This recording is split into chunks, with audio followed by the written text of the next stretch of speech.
everybody. How's everyone doing? Good, thanks. I'm hoping everyone is okay. I'm not hearing everyone saying they're good, but I'm hoping that everyone is okay. Okay, so since we're still waiting for the mic, we'll just continue as we go. It's so beautiful to have each and every one of you. Welcome to the Chinyao Chebo Auditorium right here at the University of Johannesburg, and thank you so much for the stunning invite as well to be a part of this amazing stunning seminar as well, that we're going to be obviously tackling some beautiful stunning issues that I'm sure each and every one of you is most probably dealing with. If not, then lucky for you, your mental health, your mental strength is stunning. My name is Bongani Drama. I'm an AP. I'm a master. I know, right? I'm hoping one day you won't laugh about it when I'm on a big billboard in New York one day. Yes. I'm an OAP. I'm a Master of Ceremonies, and also I'm a master's degree holder in the Performing Arts, obtained from the Tshwane University of Technology. And it's quite an honor for me to be here as one of the facilitators here. And just to quickly introduce my co-facilitator here, it's Prof. Maria Franz. She's Executive Director right here at the UJ Library, and also Professor, Department of Religion Studies, Editor Journal for the Study of Religion. Let's give a big, huge round of applause. So also introducing our speakers for today, we'll give obviously each speaker about 5 minutes, and then we'll engage with them and take some questions obviously from the floor as well. Our first speaker is Dr. Annalise Swan, a clinical psychologist, a consultant, spiritualist and healer, and also an academic. Please give him a big, huge round of applause. All right. And we have Mzamo Ntandiso, who's a psychologist as well, right at the University of Johannesburg. Let's give a big, big, huge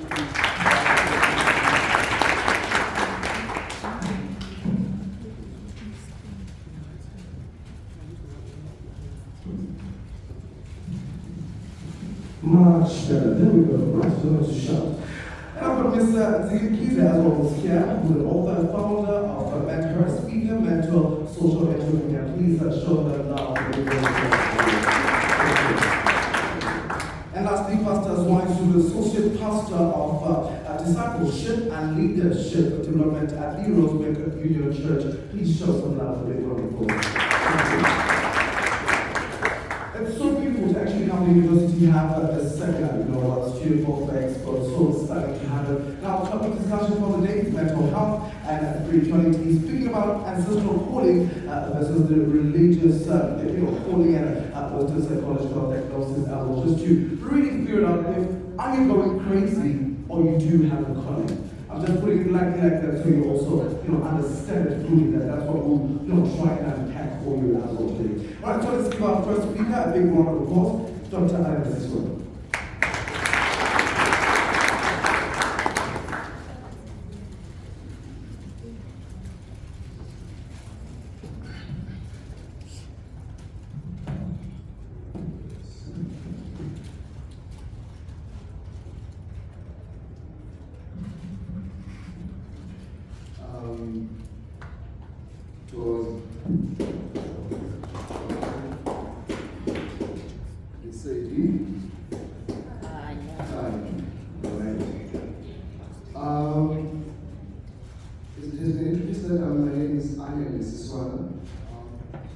I'm a clinical psychologist by trade. Basically, I'm a trained clinical psychologist, but I'm also a spiritual healer.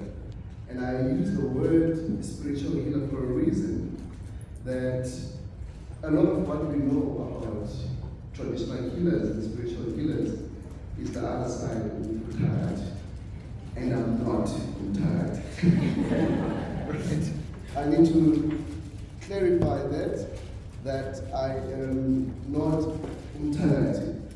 Briefly, I grew up from the Eastern Cape, born and raised there, originally from Mount Frere. Wilali is the same. But I grew up in Port Elizabeth. That's where I did my primary education and everything else there. And subsequently, I went to Rose University, where I was selected to be a psychologist. I identify as queer. I'm a black gay man. Some Yeah, yeah. And I do a lot of things. I do TV. Most of you have seen me on Showmax, Life in Kilo Kumaro, Chicky Pilot, and many other talk shows on TV. And I run my own private practice. I was told to leave my work. I was working here at UJ for 5 years as an academic, but I was told that's not your destiny. And I had to leave to do this work of healing full time without my choice, right? And so many would ask, how did I come about to be a healer? I come from a tradition of healers. We have what we call in the Eastern Cape, Amadricha. That is traditional healers, and there's a reason why we call them Amadricha. Yes, is a representation of that, because we look quite different. We're not Sangomas. Izangoma from Wazulu. There's a lineage in the reason why Izangoma are called Izangoma. There's a reason why we have Amadricha. There's a reason why we have different kinds of lineages. Not everyone that you see is a healer translates to that person being a Sango. Right? If you are Zulu, chances are you'll be called to be a Sango. If you are Xhosa, you will be likely to be Ikricha, or you will be likely to be Uthandaze with all of that. So allow me to quickly draw my thoughts around what I've been asked to reflect on as a healer that does this kind of work. A lot of what I deal with in my practice, it's people that are asking me, am I losing it, or do I have something that has to do with spirituality? And it's very interesting to find that fine line, to the point that my doctorate next day is going to be on the fine line between psychopathology and spirituality. Because I want to understand, how do we get to a point of understanding that fine line so that people are not misdiagnosed? And I know a lot of these things that I talk about, there's a whole buzz about, is Ugoma or being called a fashion? Or is it a high thing, right? There are many things that we can use to come to that kind of argument and understanding. But there's no way that you can be hyped by such a day. It's a very painful journey. But at the end of it all, it is a great success when things have been done well. And so I asked myself, in the context of higher education, how does the university space allow for non-normative experiences that students come with in university? How do we understand expressions and embodiments of African spirituality in our classrooms? What happens when the student presents with these symptoms of what we can call umoya or spirituality, has to undergo to a journey or a process that then, after they have completed that journey, they have to come back and assimilate their identity in university spaces? Do we travel such spaces where they walk barefoot, having a body that is embodiment expression? And the reason why I had this, I want to take it off, but the person that I carry with is a very old woman. When you are going to talk anything that has to do with our Abadala, I have to put on something on top of it. And the reason why is Makosa. My great-grandmother, her name was Makos. That is the one that has gifted me with the gift of being a healer. So I happen to afford Makosa, right? I happen to, right? To afford Makosa, not because it's a nice thing to do, but it's because that's how my grandmother wants to be avoided. So, no Makosa, everything that I do has a lot to do with Makosa. I love style, love fashion, I love soft life, right? Wait for it, it loves me too, right? And this all comes as a result of the gift that I have. Had I not responded to this gift, chances are I would have been Sissi Anna, or I'll be dead broke. Yeah. That was the two reasons that made me realize that I can rather choose soft life, be as ordinary as I can be understand, listen, and do as I am told. In this life, there's no choice. In this life, there's no control. In this life, you are not in control of anything, you are being guided. Now, if there was a music here, I would play a song, Eddie Tombolam by Takiso. The song by Takiso literally means Tombolam, meaning the person that has bestowed me with the gift, has made me get to a point of kind of losing it. A number of students at one stage I worked in Psych Ed. When I used to work in Psych Ed, there were a lot of students that would come with things that present like psychosis. Now, I want to talk about the clinical aspect of things. If we talk of clinical pathology, or what we call psychopathology, we're talking about psychopathology that can be as a result of this person being born with this illness, or what we can call a genetic predisposition. There are people that are likely to have a genetic predisposition of mental health. That could be schizophrenia, that is when you have delusions, hallucinations, disorganized behavior, and everything else that is disorganized, that looks and presents clinically, right? At the same time, how we get to understand that this diagnosis is what it is, we have to look for symptoms. There's what we call in psychology a DSM. We look at these symptoms, we try to understand them. Why, how, and when did this happen?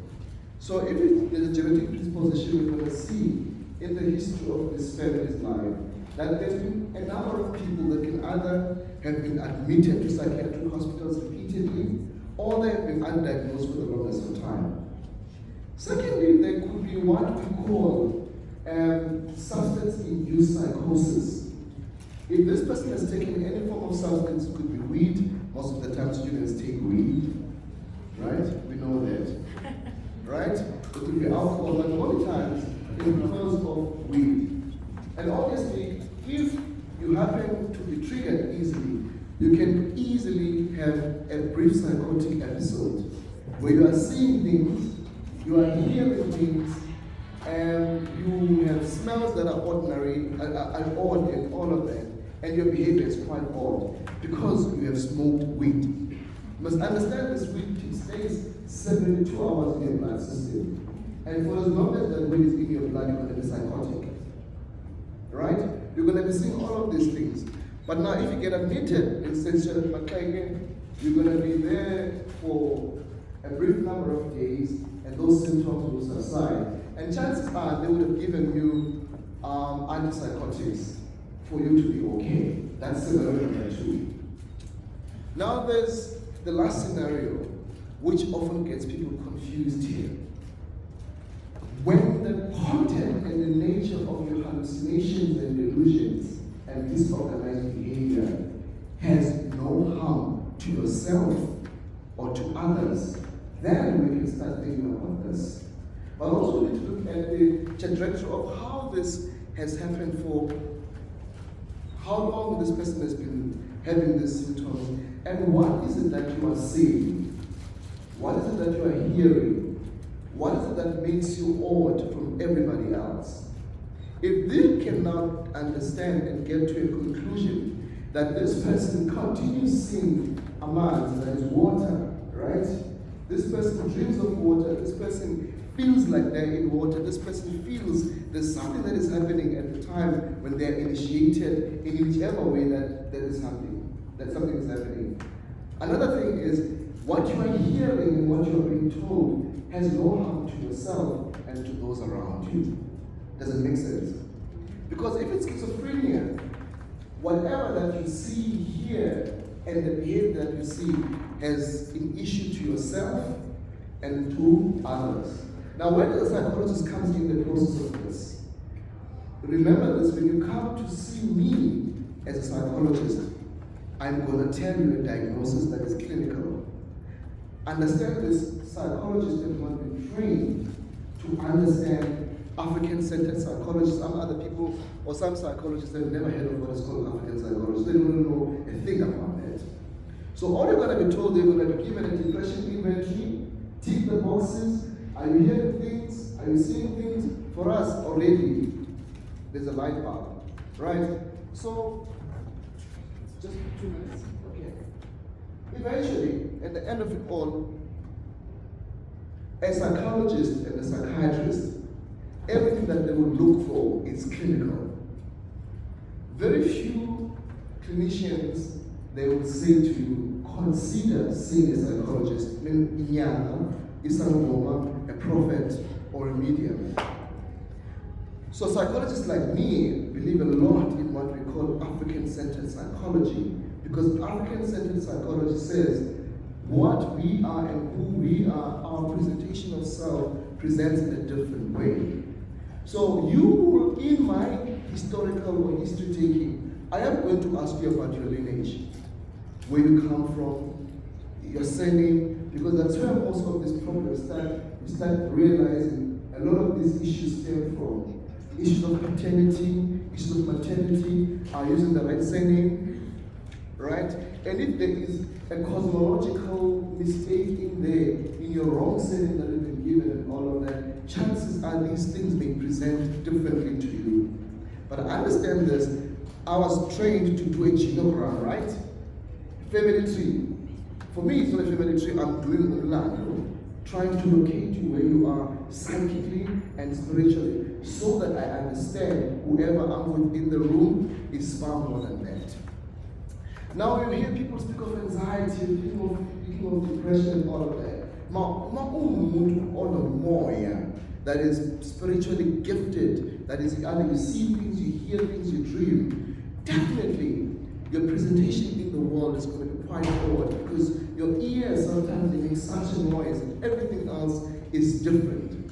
Now I have been trained from both worlds, and I'm able to merge these two worlds and make you understand that far beyond that a clinical presentation, there is a spiritual understanding. Hence, I'm not of the view that of only being located in understanding Ungoma, but I speak of Umoya. Because when you speak of Umoya, you then understand different spaces of locality and understanding that there are different gifts that are different. Not everyone that has Umoya is supposed to go to a pilgrim. Get this. Not everyone that has a spiritual gift in Umoya. You may have this dream that I indicated of my bio, all of that. It could be you are drawn into that archetype because in your psyche. There are people that create certain archetypes because they look like and they think like. So you must be very careful with students to create archetypes and go to a pilgrim when you're supposed not to go there. If you go to a psychiatric hospital, you get admitted for the madness that people don't understand. If that, then you go to a pilgrim and things get better, there could be a chance. But not all of us are called to be someone. And lastly, if you come to my practice incentive, by the way, right? First thing that you see in my room, it looks nothing like Freud. There's no couch. You can apart. There's a fair point in my room. If you go to a Indian office, for example, you're going to find incense, right? So in my office, you're going to find it there. You're going to find it fancy, right? And interesting, my patients, just before they come in, they ask for permission, they what do you call it, Pulamlong. Right? They take off their shoes and ask for permission because they understand my rooms are not called a practice room. It's called Umsam. Because that's it is where I happen to have been educated to go to Royal University so that I understand the two worlds and bring them together. So in my office, you come and bear. I would say to us, you say, oh my gosh, what are you doing? Right? If you come to my office and you want to take off your shoes, I understand, because your people come to coexist with my people to give you the healing that you need. Sometimes my clients come once and that's it. I don't have issues with that. It could be that they were meant to be for that and they are okay. So you must be very careful in selecting your kind of psychologist. Not all of us are in there. There are abazalwane psychologists that are going to pray for you or pray with you, But unfortunately, it seems that when it's us African psychologists that are doing our thing, we are questioned of our reliability, of our validity. So my last point is, I wish that university spaces could be spaces that can assimilate different kinds of identities. I saw one student wearing a mabai, all of that. These are expressions of a journey. It's not a religion. African spirituality is a way of expression and the way of understanding God, because African people have always had their own conceptions of Ukamata, Udimo, and all of that. And so when we embody ourselves in these ways, it's an embodiment and an expression that locates who we are and how our people used to wear. Unfortunately, because of weather and all of that, we can't continue to wear it that way. But when a student happens to come to a campus wearing walking barefoot, chances are that day she's been told or he's been told, no shoes today. So when you hear them barefoot in your classroom, I see no more or they're picking up something. So I'm buying all of these things that we have in example before I stop. So these are just symbolic expressions. You see people carry these. It's not just for aesthetics, right? It's not just about nice things to have. It's an embodiment of expression. An example, for instance, these beads for Xhosas, it means someone who has amadlozi or amatongo that belong to the kings, the black and white. The red and white has to do with ungoma, that is usu, and also the size and who does that matters. Cross is an example, right? These are just symbolic representations that our people back in the days, they were wearing leopard skins and all of that. So when we wear these, it's not just for aesthetics or nice things to have. It's an embodiment and expression. African spirituality finds its essence in embodiment and expression. When we do Ispandla, when we do Imbeleko, when we do what we call Umemulo, when girls transition from being girls to that, it's not just a nice thing to show off their boobs that they are virgins sometimes. It's a rite of passage from being a woman, from being a girl to being a woman. When you see young men from Eastern Cape coming with their altered clothes, it's a marker of identity and expression. When you see someone wearing this panda, it means uphandliwe ekhaya. When we say umuntu umbingale wamalume umshana, it means this person is a visitor at this home. Umshana. That's why I call umshana. If your parents are not married. Right? So, in essence, to find these expressions, it has a lot to do with lineage. I always encourage people, always make sure that your lineage is correct so that you don't do things the wrong way. A number of people have been to a pathway and realize nothing has happened because you're not connected to the right data. I consider our rules as data. You are the network. So you can't put in network of Vodacom on Telcom. And no one who has a Telcom router can train someone on Xhosa to be a sample. If you are Xhosa and your lineage has to do with being Xhosa, you have to go to the Eastern Cape. That's where you're going to find a madrid. If you come to Joburg, you're going to find a mixture and a hybrid and people who lie. There's so much commercialization in this process. And if you don't want to be a victim of that, go home. Thank you.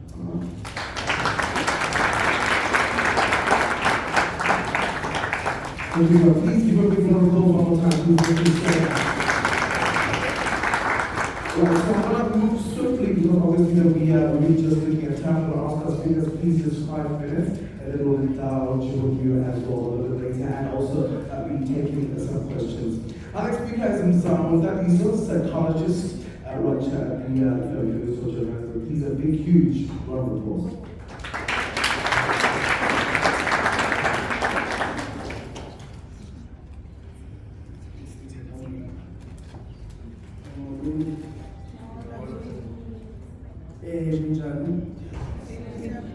Okay. I'm still in this space now. First of all, sometimes you don't know if you have to come to work wearing shoes or wearing a rubber or wearing a suit. It's a serious conflict that I can't resolve, but my people here in the past from time to time, they've been going to it as a sort of and they also experience the conflict. Let me greet everyone in the so I'm also from the same city, so we we're from the same city. I'm employed here as a psychologist as I can be here since 2016. I know I have a limited time to talk, just to orientate you. There's a whole lot that I thought I was going to talk about with regards to my reflections in practice, what happens in those spaces when a client comes. Sometimes we sit with the conflict of diagnosing a person because sometimes they will carry a dual diagnosis. One will be really clinically depressed and exhibiting symptoms of anxiety. But then someone speaks and tells you this person needs to do something else. Well, in the Western course, and one would think that you're delusional because it's not a case of hearing a voice, but someone is speaking, the people that you carry. Just to give you a little bit of background, I'm one of the 3 siblings. I'm the youngest in the home. My mother passed away in 2018, and my sister in 2020. My mother never started calling in a conventional sense. She went to church, but she knew things that otherwise you know how she knows those things. She had a very strong intuition. There was the concept of explaining things. In an African sense, we said that we talking. Yeah, water. So I grew up similar to her, but I grew up dismissed because parents never really discuss these things. You tell them about your dreams or your sin, and then you'll be dismissed because, you mustn't talk about those things. It's very private, and people will think that you are crazy. And her mother, which is my grandmother that I never met, person, but I've met her many other times. Also, that might be probably diagnosed with delusion. How do you need to turn out on the first one? But these people, they do come, they do teach us. They do tell us stuff. And now, the greatest conflict you will sit as a psychologist because we are trained to diagnose these things. And thoughts and feelings like those, you'll come across the delusions or hallucinations. So you might diagnose yourself as you were crazy. So, also another thing that I just wanted to highlight, the training does not start when you enter initiation school or pair. Right? You are anointed before you are born. You are born with this thing. You don't pick it up in Jones somewhere. You are born with it. You will know if you have a calling. Yes, there will be confusion because of indoctrination. Yes, there will be confusion because of your education. Yes, there will be confusion because of parental values. Sometimes you are brought up in households whereby certain values are more dominant than the other values. And it might cause a greater conflict within a child who now sees these things, but the parents are dismissive. Cannot talk about those things. Those are demons. When you die, there's no afterlife. So what are you talking about? Your grandmother passed away in 1978. Why are you talking about this person? You know what I mean? So these are the conflicts that some of these students are sitting with. And they end up in our steps. They end up excited, confused, depressed because they are in a state of spiritual awakening. State of confusion, a state of not knowing what they are hearing things, they are saying things. Things are manifesting. The people that work with them are teaching them things in their sleep. But the conflict is at home, because at home, we don't do AMAC. We don't do these things. These things are primitive. these things belong in ancient world, and in his household, we believe in God. As if African people don't believe in God. Let me move on below because I'm just skipping two things that I just wanted to highlight.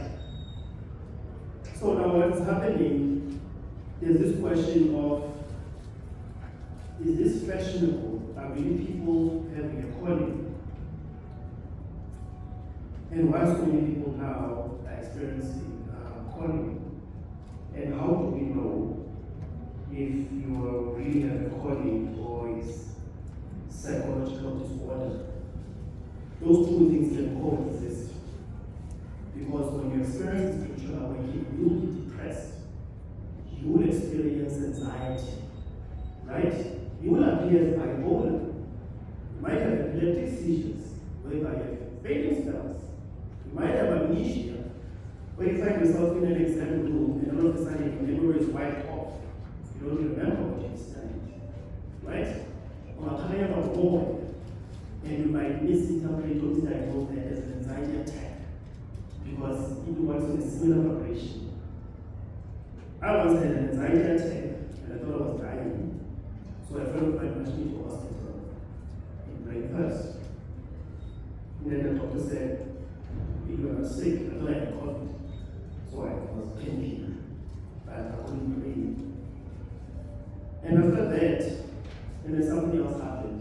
The person that took me to the hospital had a bad he had called himself. So his grandfather then spoke.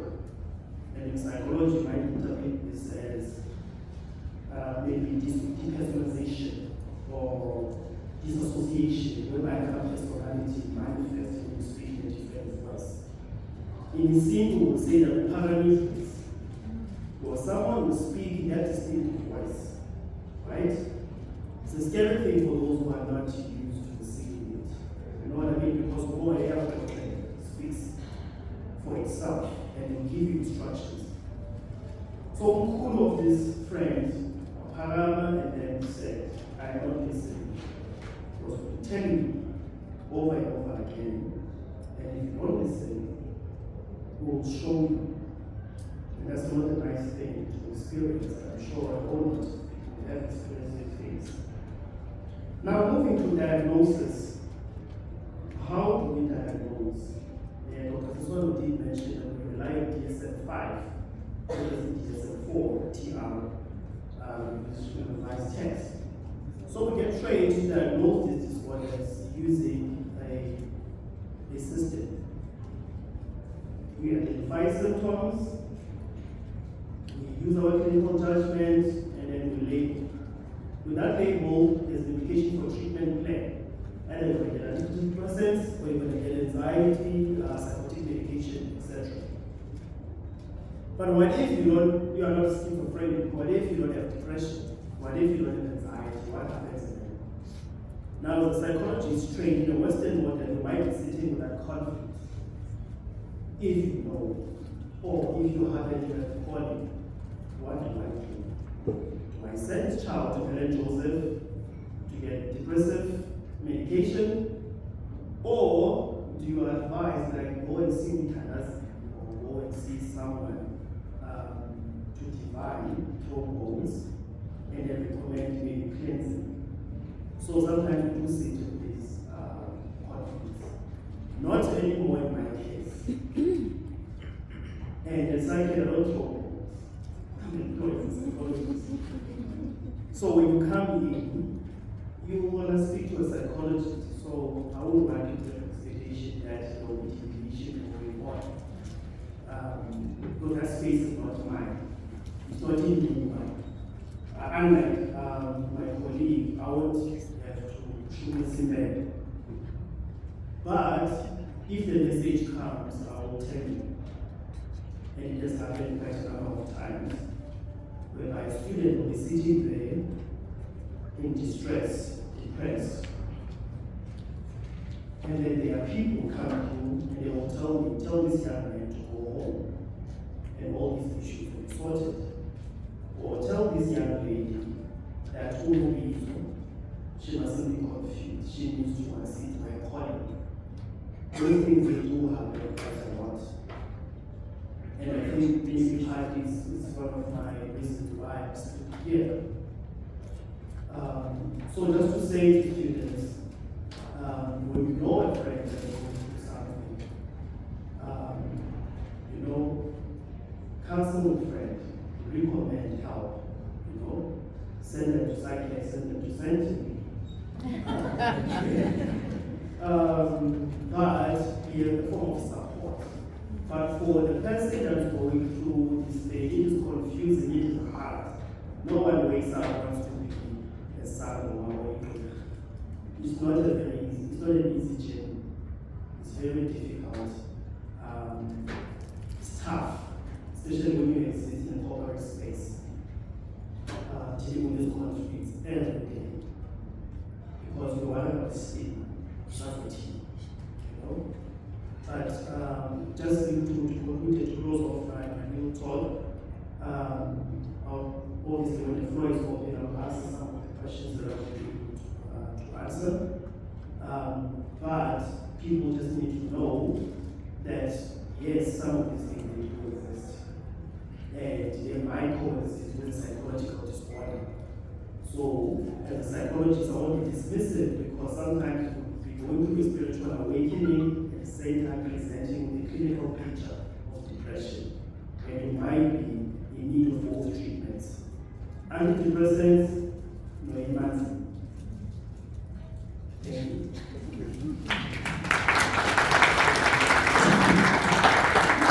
Thank you. We can keep those rounds going one more time, please. I'm sorry, I don't want to go on, but we'll give you more time as well as we engage with you and with everyone as well. Are we still okay? All right, because I think I have a gift of picking up energy, so I can tell when energy in the room is not so beautiful, right? So I'm hoping that each one of you is still having a beautiful time, and also I know the topic is quite can be sensitive to others, especially if you are going through some of the things that we're speaking about here today. All right, so I will also give Susan Keeson time to come through and speak with you as well. Author and founder of Mentor, speaker, mentor, a social entrepreneur, as well as We Look at Time as well. Please give us a huge round of applause. Thank you. Good day, everybody. I was wondering if we just put in a little bit, as we are comfortable setting back towards. Thank you so much. All right, hi everybody. My name is Mbiki Mkize. I'm excited to be here because I'm a UJ alumni. So I started here, I did BCom marketing. I did BCom marketing here, and then my honors in logistics management here. And I used to be in Aniland, I'm not sure what it's called now, but shout out to all the day students. And just my background, I'm an entrepreneur, I'm a business, I'm a speaker, I'm an author. And then from a spiritual perspective, I am a Christian. Well, I am what people closely identify to being a Christian. I've been doing a bit of deconstructing. So there's some things that the church talks about that I'm like, not really. Okay. But yes, I've been baptized, filled with the Holy Spirit, all that good stuff.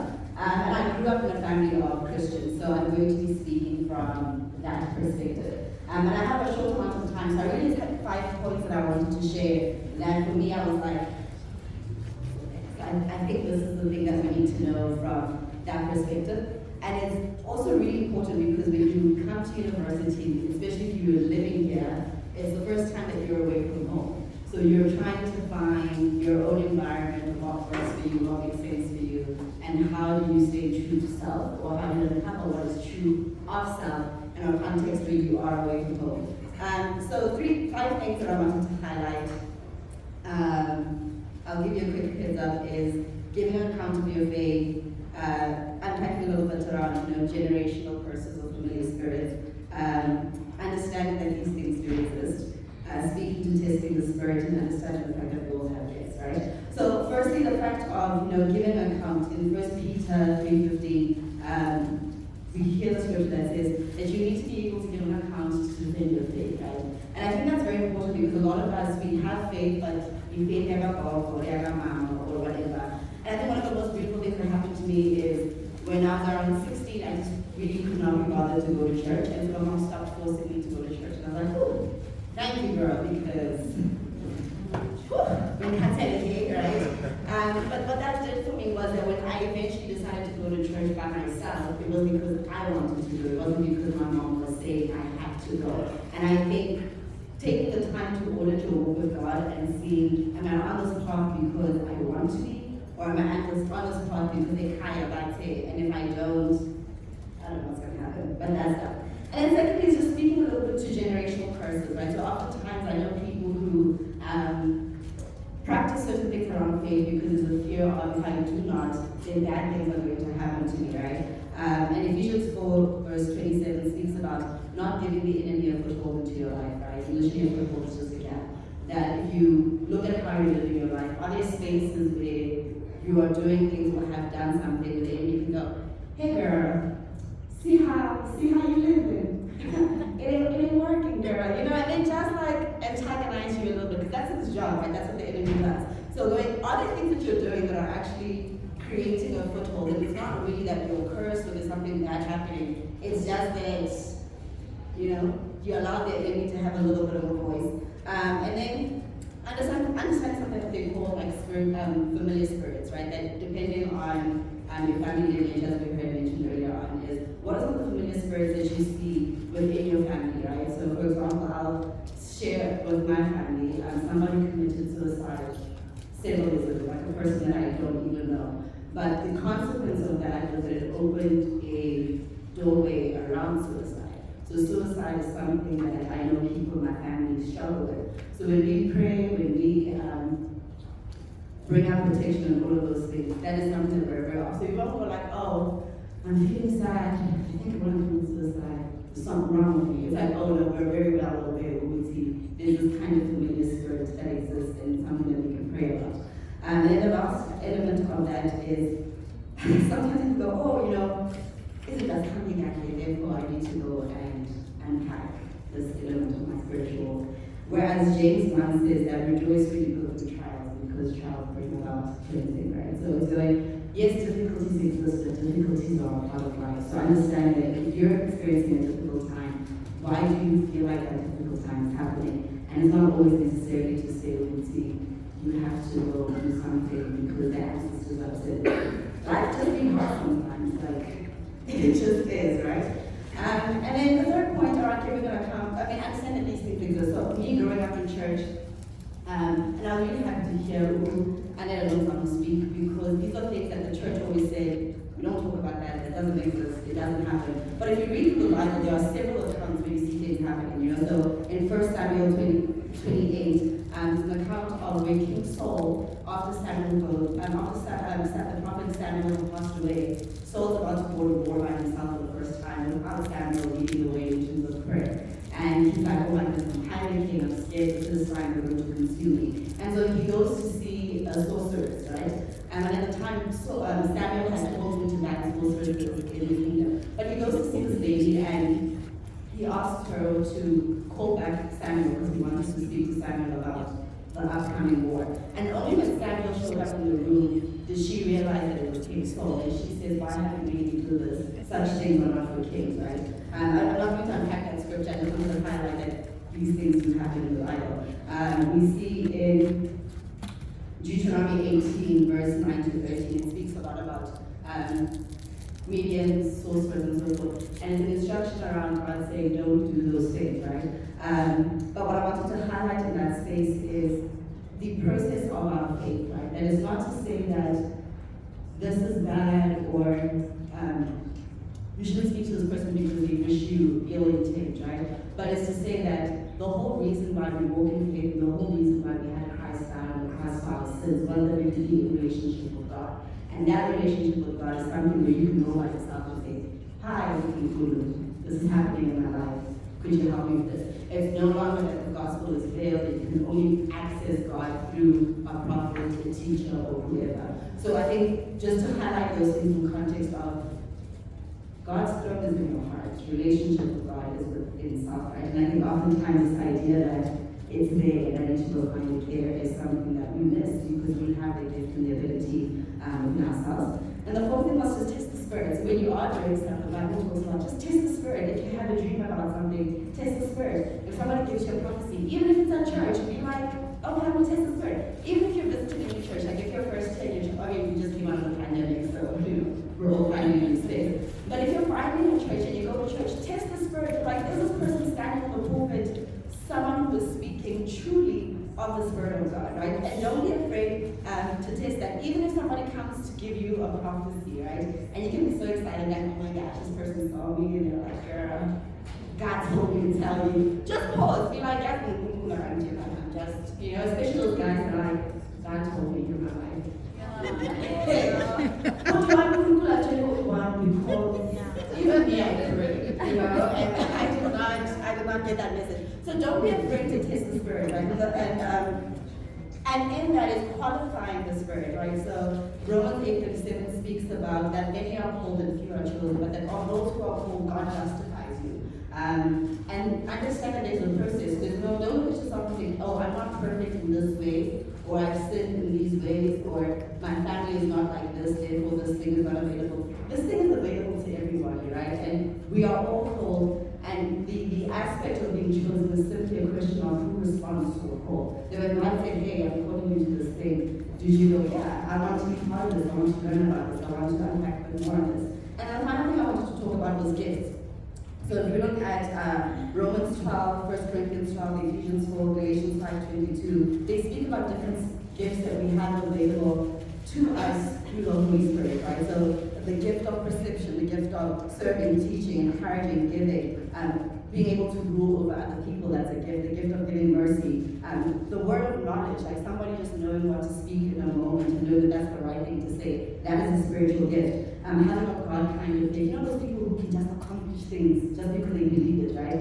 It's a God kind of faith. It is something that you can access through the Holy Spirit. And the gift of healing, the gift of being able to heal people and heal self, that is a spiritual gift. The gift of miracles, the gift of prophecy, the gift of discernment, discerning different spirits, the gift of interpreting tongues, and the gift of speaking in different tongues. Like those are all spiritual gifts that are accessible to all of us. So it's not just, oh, that person does it all the time, so the Holy Spirit must really like them. The scripture says the Holy Spirit manifests these gifts unto all of us as it sees fit, right? So just because you've never spoken in tongues or people talk in tongues, you're like, I don't understand that, doesn't mean you don't have the gift, right? And I think with everything that you do, your spirituality is a muscle. And it's how well do you build up that spiritual muscle over time. And so I do want to encourage you that when you see different things, when you experience different things, when you even dream about that. So I dream a lot. I believe my primary communication with God is through dreams. So I'll pray about something. I never feel like He responds in the moment. But when I go to sleep, I'm like, oh, that's juicy. And sometimes I dream about things, I'm like, that makes no sense whatsoever. But the Bible says that it is for God to conceal matter, but it is for us to seek it out, right? So just because you don't understand your dream in the moment doesn't mean that you can't go through a process of understanding those things. Yes, those are the highlights. I could have had one of those in depth, but that's what I wanted to share. And thank you. Appreciate it so much. Quite insightful, and it's going to be interesting later also to really decipher all of this and so to at least give some clarity as well. Before I go to the next speaker, we would like to apologize. I know we were supposed to have be having a little later a book discussion with University Guy. Unfortunately, she won't be making it this afternoon, but I'm sure she'll be able to make it in the future as well for us just due to other things to come to us. Alright. Before I go to the next speaker, I know Prof has to run off. Please give a big round of applause to Prof. Maria, please.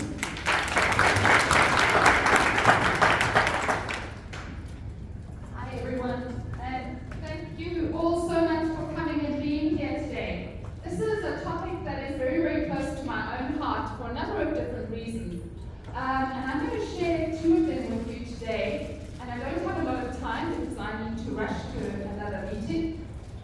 When I was very little, I could hear voices, I could see things, especially if I was close to an animal, I could hear what the animal was trying to say to me. And it was only when I got a bit older that I realized other people didn't have this as well. I went on and studied psychology and world religions, and I decided to continue to study with world religions Basically, he's a dead old white man who knows nothing about living in South Africa. And so actually, in those days when I studied psychology, which was a long time ago, I really thought, what is this going to help me?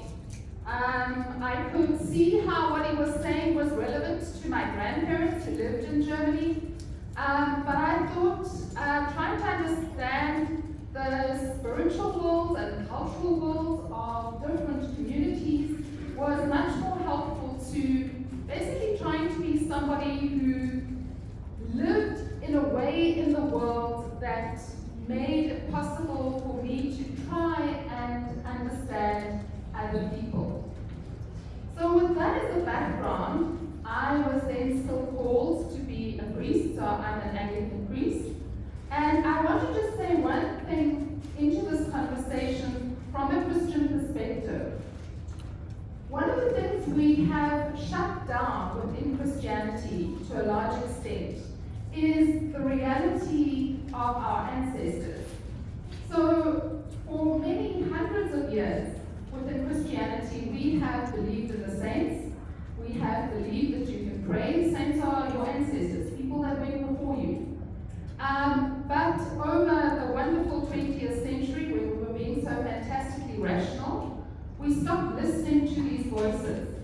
And now when I am with people who are grieving, one of the big things that I say to people is listen. Listen to the voices of the people that have passed on.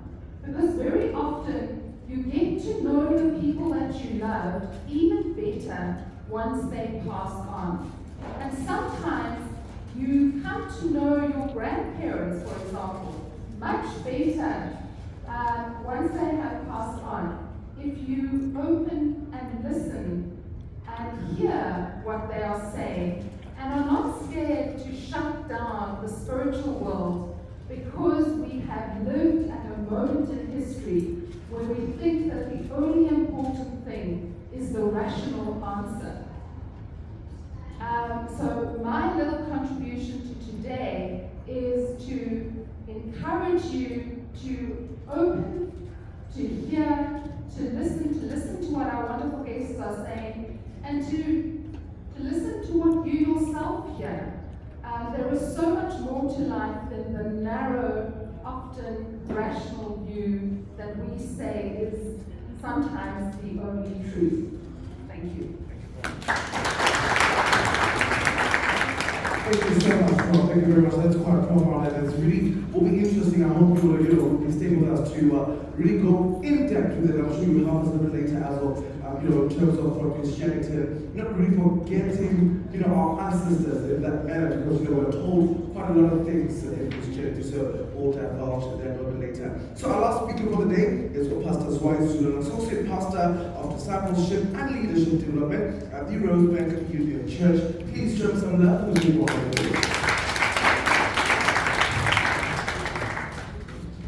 Good afternoon, everyone. Good afternoon. Right, that was not convincing. Good afternoon. Good afternoon. Right, my name is Dwight Zulu. I'm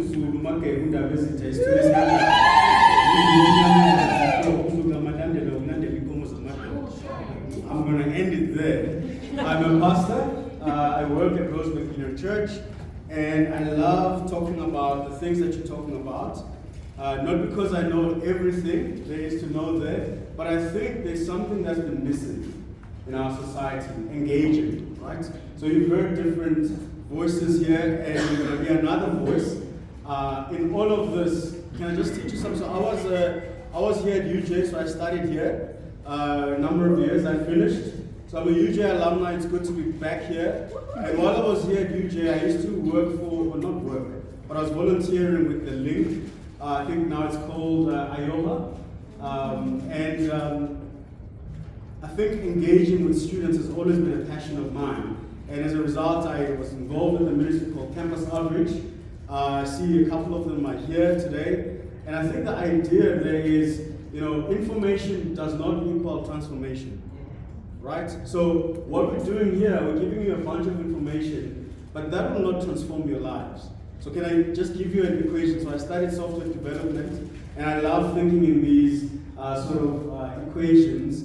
But information plus activation equals transformation. So the hope is that all this information that you're getting from us here, that you'll find spaces where you activate that, where you talk a little bit more, because we are not just talking about easy things, we're talking about difficult things.